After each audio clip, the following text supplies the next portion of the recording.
This episode is brought to you by our small biz shopping directory and the Shop 1 in 5 pledge. We believe that when you purchase from a small online or offline business, your dollar goes further. We're inviting you to shop the directory and take the Shop 1 in 5 pledge with us. It's a commitment to make 1 in 5 of your purchases from a small business, online or offline. It's a way to make an impact together where and when it matters most. Because the truth is, our purchasing power matters now more than ever. When you buy from the directory, you're buying from a real person. Our goal is to shine a spotlight on small product businesses and buy from each other. Here's what you can do to make an impact. 1, take the pledge. Make the commitment to shop 1 in 5 of your purchases through small businesses. 2, shop the directory. Don't know where to find small businesses online? We created the Small Biz Shopping Directory to make it easy to support, shop, and share small businesses. 3, share the directory. Imagine if each of us told 3 to 4 people to shop the Small Biz Shopping Directory. It would be incredible and life-changing to so many small businesses. Tell your friends, family, and social network. You can take the pledge at shop1in5.com and shop the directory at theproductboss.com/shop now. Don't worry, all the direct links in this episode will be linked in the show notes. Welcome to the Product Boss Podcast, where we help product-based businesses grow their sales and improve their strategies. Hey everyone, I want to introduce you to my co-host and biz bestie, Minna an Amazon guru that has built a multi-6-figure product-based business. And introducing the other half of the Product Boss, Jacqueline Snyder. She has helped launch and grow over 500 fashion apparel and accessory brands, even one of her own. And together, we share our inventory of secret weapons that will help you dig deep and do the work it takes. Are you ready? Let's build together. Hey, everybody, and welcome to another episode of the Product Boss Podcast. I'm your host, Jacqueline Snyder, with my super supportive co-host, Minna Kunlo-Sitep. Hey, Minna. Hey, Jacqueline. Well, first, I do want to thank you for being so supportive. You're a very good business partner. You are too. Literally, I couldn't handle 2020 without you. Probably any year for the rest of my life. Yeah, I know, especially 2020. It feels so different, but I think that all the time. I think, wow, this year is hard. And thank goodness that Jacqueline's in my life because it's been a lot. So I'm grateful for you. We're grateful for all of you, all of our listeners in our community. And I know we're coming upon the Thanksgiving holiday here in the States, but it's just a time where, there's reflection on the year as well as what's to coming forward. So, but as we say that, today we're excited to share something with you because Minna and I have been on a lot of websites lately. We sure have. We have. And we've been able to really kind of step into the consumer role and think, what would stop somebody from buying? And so today we want to talk to you about the 3 reasons why someone didn't buy from you. And I think this is really important as we're in the busiest time of year. Now, whether or not you can take action right now depends on how busy you are in your business. But I think this is important to think about as you're moving forward, whether it's something you can adjust now or something that you adjust in the future. Right. I think we mention it all the time that even though we're all businesses, we are all also consumers. So us getting into that mindset of, we can only bring people to our website, but what else is it that will stop them from purchasing from us? And how can we make that a little bit more into our favor, right? As small businesses, how can we make it more enticing to buy from us?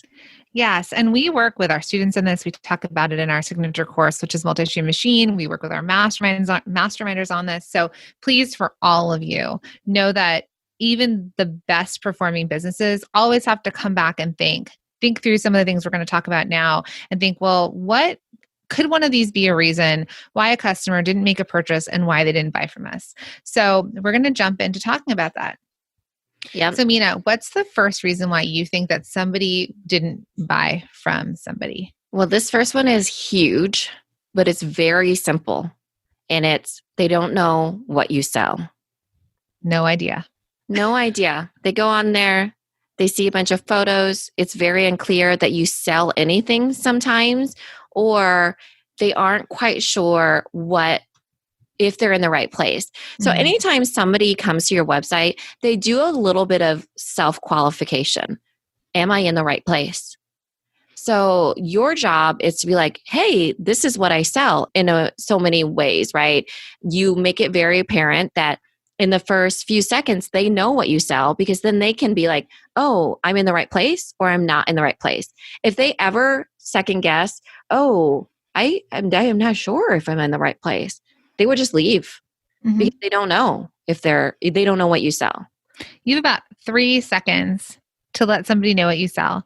That's on your own website. That's on social media. If you get new eyes on your product, they have 3 seconds. So how do you let people know what you sell? Well, one way is that you have a great tagline or something quick that when they land on your page, they can read, artisan soaps made of goat's milk or something like that, right? Like natural handmade bath and beauty products.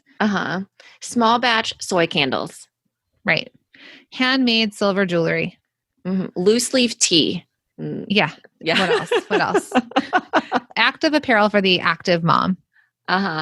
Handmade bow ties for dogs. Good job. So there's words, right? And it's not a lot of words. It's a few words that are really quick and really easy to read, right? Because you have your logo, and sometimes your logo represents your brand and sometimes it doesn't. And there might be some just key words that will show up. Those can also be included in your bio on social media, right? On Instagram, on Facebook, something simple. Let's don't get wordy. Don't write your manifesto. Don't talk about yourself. Just get really simple that if they showed up and if they landed on your site and they saw a couple bars of soap and then there were words that said handmade soap made from goat's milk. Okay. This is why hero image, so when we talk about hero image is so important, is because sometimes that can go hand in hand, the tagline and the photo, the hero image. But the words are especially important because photos tend to vary. So there's lifestyle photos, which are like your product in action, or there's product photos. So when Jacqueline was talking about soap and they see a picture of soap, that is a product photo, right? They understand it like that. But there also could be instead somebody in a bubble bath, and that's the lifestyle photo, the product in use with the same words, and they will get it just as quickly as they would if it was the product photos. But you may not want to put a picture of a goat as your main image, right? Because they'll see that and they'll be like handmade soaps, goats, but they'll see the goat and they won't know if it qualifies them. So when we talk about qualifying them, and so that takes us to our second thing on they don't know what you sell. Do you have good photos?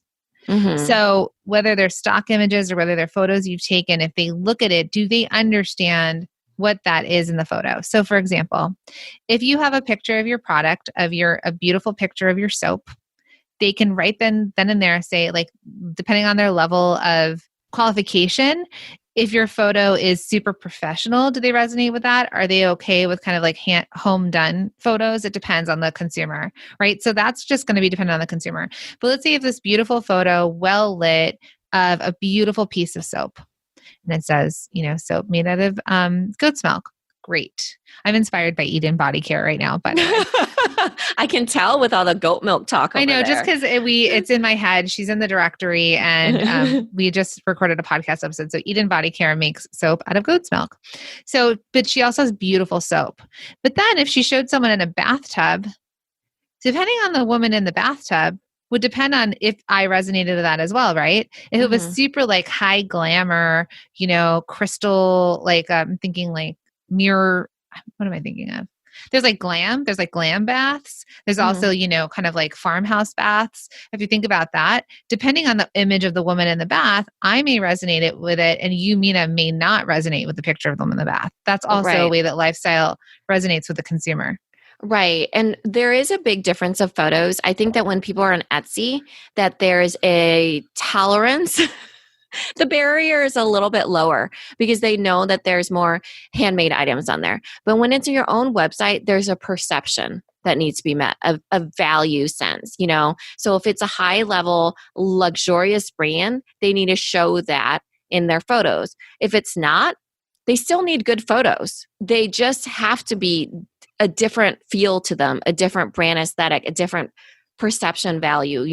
This is what in the marketing world we call positioning. Where are you going to be positioned as far as like how much it costs and if your customer that you want is willing to pay that price for it? Well, if your products are $1,000 and you have a not so great photo or somebody that's like has a whole bunch of stuff in their car and it's not well done, that's more of like the consumer, the bargain shopper versus the luxe brand shopper. There's a reason why people buy Tiffany's jewelry. They want that perception. They want to pay that amount because that's everything that the brand offers. They never do anything that seems like bargain bin shopping style. Even if you can get a knockoff in the jewelry like district of your town, the people who really want the Tiffany's will buy and pay extra for the Tiffany's, even if it's a knockoff, because even the value to them is having the actual product from the actual store. Right. So going back to they don't know what you sell, right? So we're talked about key, like a phrase that makes it really clear. We talk about beautiful photos that they can look at it and be like, okay, I understand. Am I the right customer for this product? Does this product offer me what I'm looking for? And is it clear what you're selling? Does it make me as if I was in person seeing it with my own eyes? Can I do that? The other thing that I think about they don't know what you sell is when it comes down to your product description. There are easy product descriptions to read and there are hard product descriptions. You either don't have enough information. Sometimes you might have too much information. So you have to think, the customer, even if they make it past your homepage and they make it to the product, then what? How long do they really want to spend there learning about what they need to learn? They don't want a research manual. And they also don't want you to just assume that they've got it and they're good to go. So what do they need to know? They need to have a little bit of that lifestyle description written, They right? need to know how to use it for sure. And they probably want to know what it's made out of or scents or the value that you're adding to them, right? Like if you're offering soap, what are the scents? Like if I were to smell it, how would you describe that to me in words? How would it make my skin feel? What are the ingredients in it? And what is the reason that I need it as a customer? Right. And the other things is they need just like the specs, the details. If it's a 16-ounce Bar of soap? Bar of soap. Yeah. I was like, is that really huge? I don't know. Obviously, I don't know ounces of soap. Yeah. A candle, perhaps. It would be a giant bar of soap. But they need to know like the size of something so they know what they're actually buying. Because just as you have a photo, we had looked at one website and there were photos of two tins, right? Two different tins that in a photo look the same.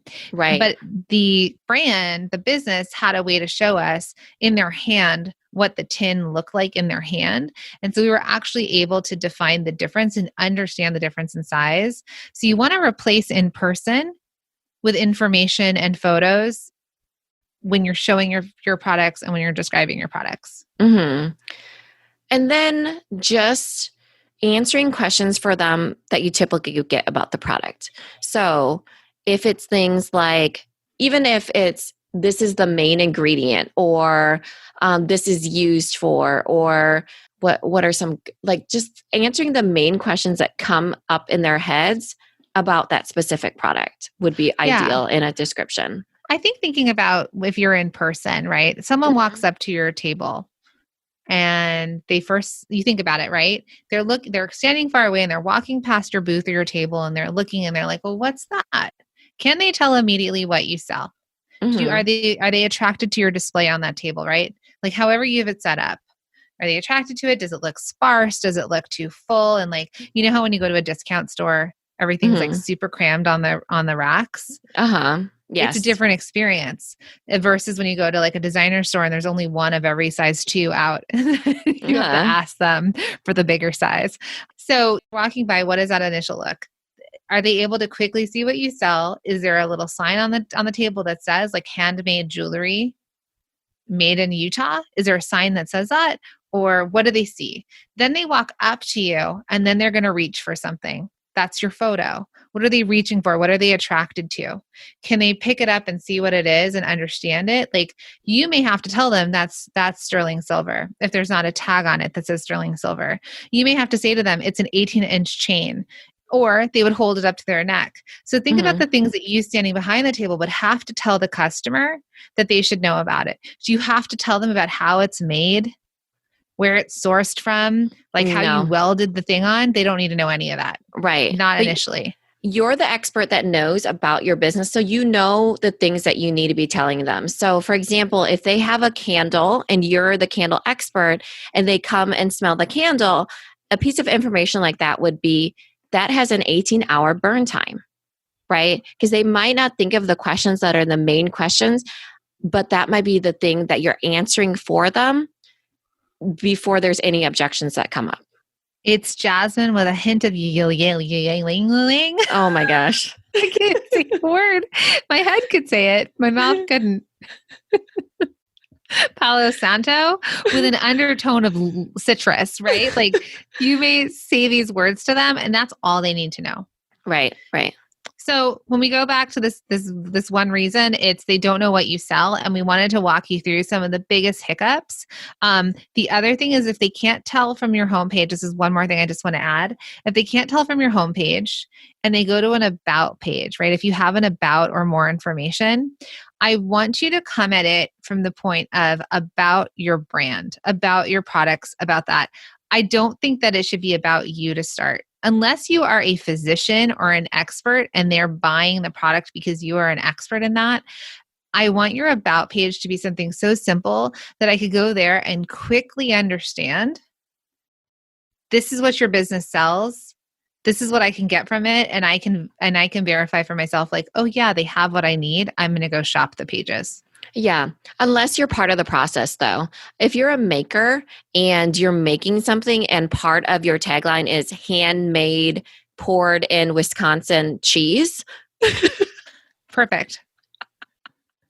then you're part of the story. Founded by cheese connoisseur or cheese lover or cheese enthusiast family, blah, blah, blah. Then that's when you're part of the story. But otherwise, it probably doesn't make sense for you to put your story on there if you're not a part of it, right? But make it concise though. We don't, Mm. it's not your bibliography, right? Or is that bibliography? Biography? Autobiography. Oh my God. It's so late in the day. It's so late, friends. We've done a lot today. You may or may not edit that part out. But when it's not your autobiography. So if you're going to tell the story, why does it matter to your customer? It's not about you. So remove yourself from it. If you're going to write about how you're the artisan hand pouring cheese in Wisconsin, make it that it's about the customer. They want to know that they're getting it from the expert at the source with the farm, and that it's organic, and that Oh my gosh, this cheese sounds amazing. and the cows are cared for by you, the artisan cheesemaker. And this is why your customers want it. It's not about you. It's about your customers, and your story is validating for them to buy from you. Yes, love it. Okay. So that was one. These other ones are they're just as simple, but that was the main one. It's very important. So this next one is also important, but there's definitely more leeway in this one, right? So the second one is that it's hard to navigate your website. Now, I say there's a little bit more leeway because if they can tell what you sell, they can probably dig in and figure out how you're wanting them to navigate this website. But the easier you make it for them, the better for you, right? We've talked about the customer buying journey. We've talked about, a lot of other things, but how hard is it to navigate your site? Because again, they will jump off. They don't have a ton of time. So is the navigation bar easy to find? Can they shop? Can they shop now? Can they shop all? Do you have it broken up by categories, right? And how specific are these categories? So if you sell bath and body products, is it soap, body lotions, bath bombs, but then you give them a shop all, or you just have shop all and they have to comb through all of your products to find specifically what they want. So I think go ahead. We saw websites that didn't even have a shop now. We didn't even know how to shop from them. Yeah. So make sure somebody knows how to shop from you, number one. So bare bones. Make sure there's a place where they can shop that they know, okay, that's where I'm shopping from. And that's where I need to go to actually buy from this website. And when we say this, and I want all of you that are listening to be like, oh my gosh, I don't have a shop now. Are they talking about me? No. We're not talking about any of you Yeah. specifically. Okay. So just don't worry about that part. We are creating this episode for you specifically because we have our hands in a lot of businesses and we're bringing up things for you that are consistent that we see across them. Yeah. So, do they And have the every ability to single one shop? of us has an imperfect website. I'll tell you that I right mean, now. Mina overhauled our website like 3 nights ago, There's still things I hate about it. including our navigation bar. And then I still was like, I don't know how to shop from this, Mina. And so she had to redo it. So there you go. But yeah, so the navigation part. So can they easily, when they land on your page, I want you to think, where do I want my customer to go? And how do I want to guide them, right? You probably want them to shop now. You probably don't want about, you don't want blog, you don't want any of that up front. You want them to be able to shop. Where do you want them to go? If they're scrolling your homepage, where do you want to direct them? So is it easy to navigate around? Yeah, I would say one of the things too, like you're mentioning about and all those things, I think the main one that I don't like to see up top is wholesale. Me too. Because the general consumer, unless you're all B2B, business to business, they can go to the bottom to look for wholesale. They don't need to have that first click at the very top next to shop because it's so confusing whether or not they should be there. Also I know we've had websites up for a long time and about used to be at the top. About probably could move to the bottom unless it's so important because I want you to remember that you're an e-commerce site. So what do they need to know about? If there's an about up there, is it about the way your process is and the products? Does it have to be about you? Or is it just kind of a reinforcer of buying from you? So no matter what, though, we're talking about why people didn't buy from you, and the about section or any of that will be later. They'll come to that later. First, it needs to be, do I want to be here? Right? Do I know what you're selling? And is it easy to navigate to see more of what you're selling? Like I'm shopping a store and I'm walking the aisles. Can I figure out what I want to buy? Right. So the next one, because you did promise those were shorter. Yes, I did. The next one is very hand in hand with the second one, and that is they find it difficult to buy from you. You make it difficult to buy from you.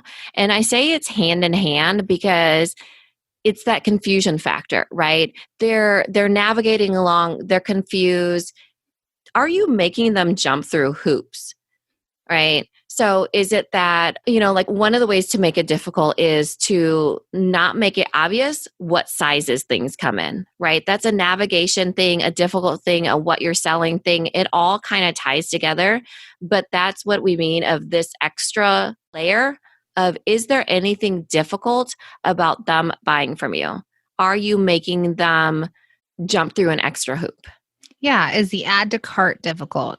Are there different things they have to select to be able to add it to their cart?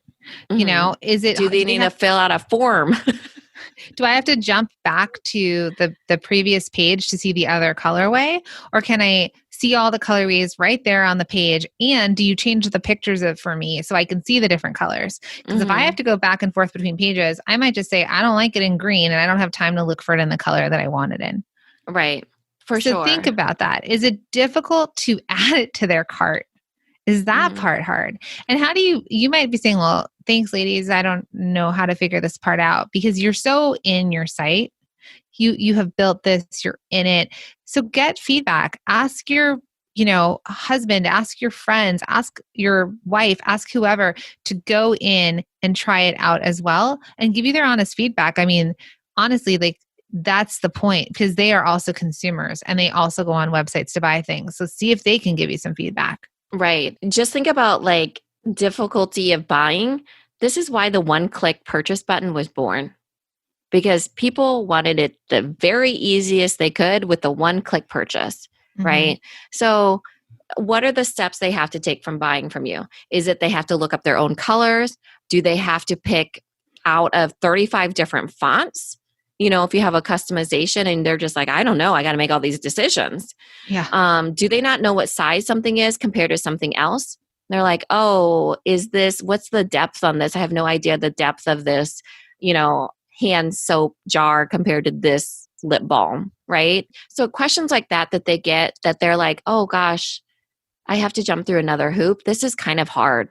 I'm just going to do this later. That's Right. usually what they think. 100%. And then they probably don't come back later. They just forget usually. Yeah. The other thing that I want to know is, do you ship to me, right? Like, so like if it's US shipping only, or Mhm. let's say you're a UK business or you're a Canadian business, do you ship to the US? Are you, US only, Canada only, UK only? You may need to let me know somewhere there. Also, if you offer free shipping, but it is international, you may want to say free shipping only within your country. So there's little things like that too, where I'm like, I don't want to fall in love with this product, get all the way to the point of checkout and then be like, well, it's only shipped, here. Then I don't have it. There was actually a meat company, the pork company that we looked The at, bacon company. bacon Yeah. company. They said that they ship to the middle They had a Midwest. map, a They colored had a map. map. Mhm. Uh-huh. Because it's specific. It was a fresh product and they were selling it and they knew what they could ship to, right? So but it was really clear to me that I was like, okay, I'm on the coast. I know where I can't ship it, but I know where I can ship it as well or buy. Mhm. Yeah, for sure. I mean, especially with shipping, because that's a question. You already know that somebody you need to get into their hands, so you should probably let them know how much it's going to cost them. Also, that for sure that they're going to probably need to know. It's all the questions that they need to know without having to email you, right? So if I have to email somebody, ooh, does this come in a unisex fit or a tapered fit? That's a question that you probably should have that they don't have to email you to get answered. Because when I'm buying, especially right now, it's sweater weather and I'm buying a lot of sweatshirts, that's what I want to know. Should I be the medium or should I be the large? Is this oversized or is this tapered? And an easy way of, talking apparel, an easy way is that you have a size guide. And Uh-huh. another thing that people are putting is like, this model is 5'8" and 145 pounds, for example.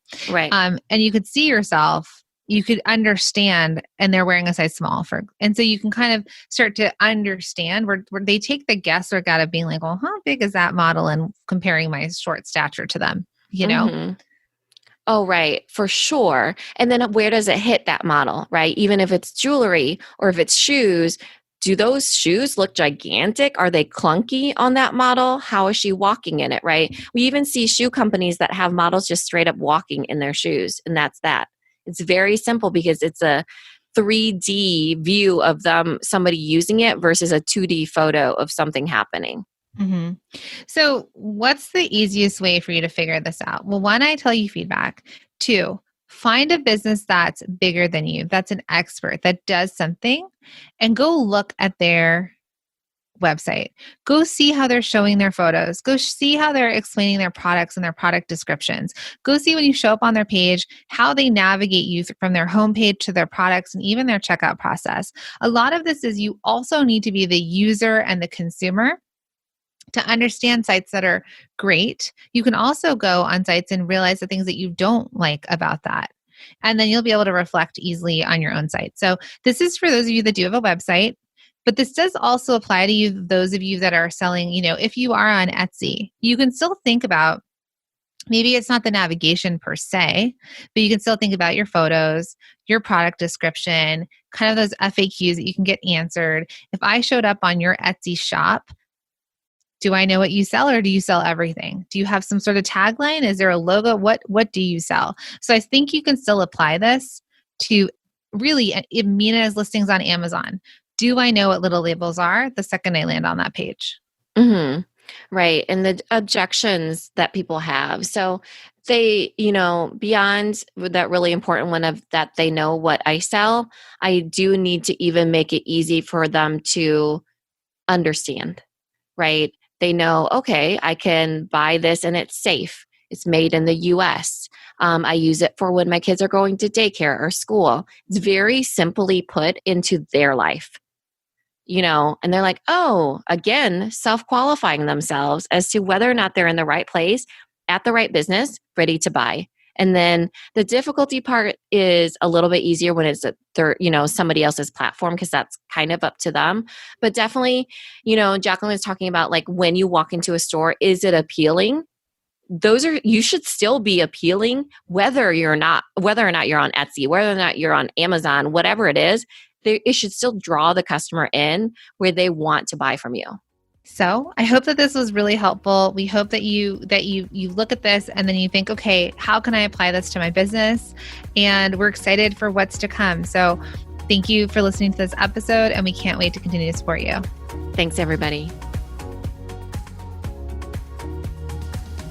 One last thing before we go.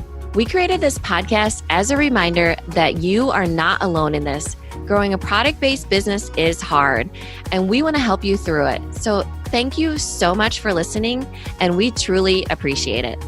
And we want to give a special shout out to those of you who have left a review. Thank you. We read every single one of them, including this one by Inspired Life Crafts. And it says, as a very new business owner and maker, I really appreciate the Maker to Boss podcast. So it's one of our episodes. It's so intimidating to think of committing to a business, but these ladies offer so much encouragement and clarity to the whole process. Thank you for sharing your wisdom. Wow. I love reading these, right? Mm-hmm. And she titled that My Mindset as a Hobbyist. So I'm glad that we got her there to being a boss. Right. And these really help us reach more people and help more small businesses, which is our mission. So thank you.